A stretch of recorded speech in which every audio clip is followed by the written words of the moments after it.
নমস্কার বন্ধুরা, কেমন আছেন সবাই? প্রবাসী বাঙালি চ্যানেলে সকলকে স্বাগত। আজকে একটা ছোট্ট ভিডিও শেয়ার করছি।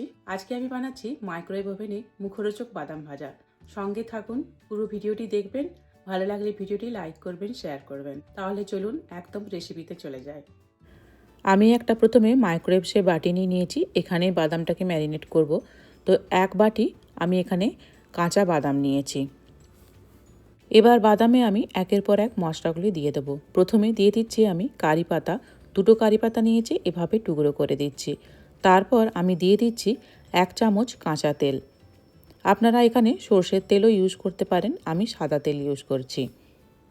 এবার তেলটা খুব ভালো করে বাদামের সাথে মাখিয়ে নেব, যাতে প্রতিটি বাদামে তেলের একটা করে কোটিং হয়ে যায়। আমি এখানে কারি পাতা ইউজ করেছি, একটা ভালো ফ্লেভার আসে তার জন্য। আপনারা না চাইলে নাও দিতে পারেন। এখন আমি এর মধ্যে দিয়ে দিচ্ছি অল্প পরিমাণে লবণ, আর দিয়ে দিচ্ছি গুঁড়ো লঙ্কা। আপনারা চাইলে শুকনো লঙ্কা একটু ভেজে সেটাকে গুঁড়ো করেও দিতে পারেন। এবার সব কিছুকে খুব ভালো করে আমি মাখিয়ে নিচ্ছি। মাইক্রোওয়েভ ওভেনে বাদাম ভাজার জন্য এইরকম ধরনের বাটি ইউজ করবেন, তাহলে বাদামটা অনেকটা ছড়িয়ে থাকতে পারে।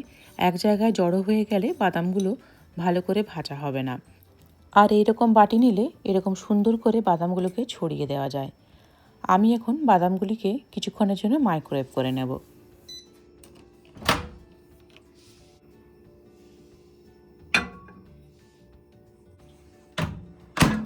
মাইক্রোওয়েভ ওভেনটা হচ্ছে 900 ওয়াটের, তো ফুল পাওয়ারে মাইক্রো মোডে আমি দিচ্ছি 2 মিনিট। আগের একটি ভিডিওতে আমি আনসল্টেড বাদাম কিভাবে ভাজা যায় সেটা শেয়ার করেছি। আপনারা চাইলে আমি এখানে ডেসক্রিপশন বক্সে লিংক দিয়ে দেবো, আপনারা দেখে নিতে পারেন। মাইক্রোওয়েভ ওভেনে বাদাম ভাজতে মাত্র 4 মিনিট সময় লাগে। 2 মিনিট হয়ে গেছে, আমি বাদাম ভাজাগুলি একবার বের করে নিচ্ছি।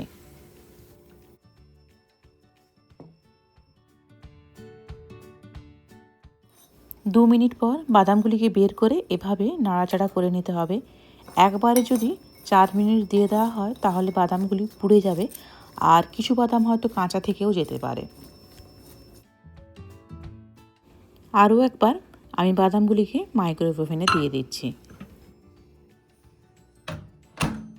এবারও আমি 2 মিনিটই টাইম দিচ্ছি মাইক্রো মোডে ফুল পাওয়ারে।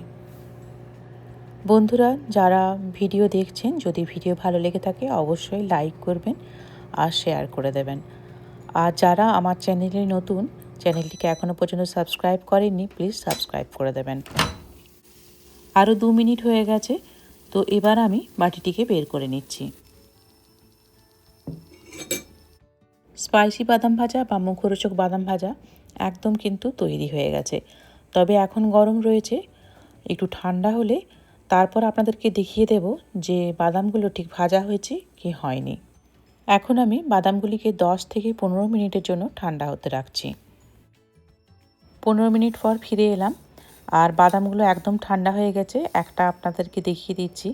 এই যে দেখুন, বাদামের খোলা একদম ছেড়ে যাচ্ছে, মানে বাদাম কিন্তু খুব সুন্দর ভাজা হয়ে গেছে। এবার এগুলোকে আমি এই কৌটোর মধ্যে ঢেলে নেব। এভাবে একদম 2 থেকে 3 সপ্তাহ কিন্তু স্টোর করে রাখা যায়। কাঁচের বোতলেও রাখতে পারেন, আবার প্লাস্টিকের বোতলেও রাখা যায়, তবে অবশ্যই যেন কৌটোটা এয়ার টাইট হয়।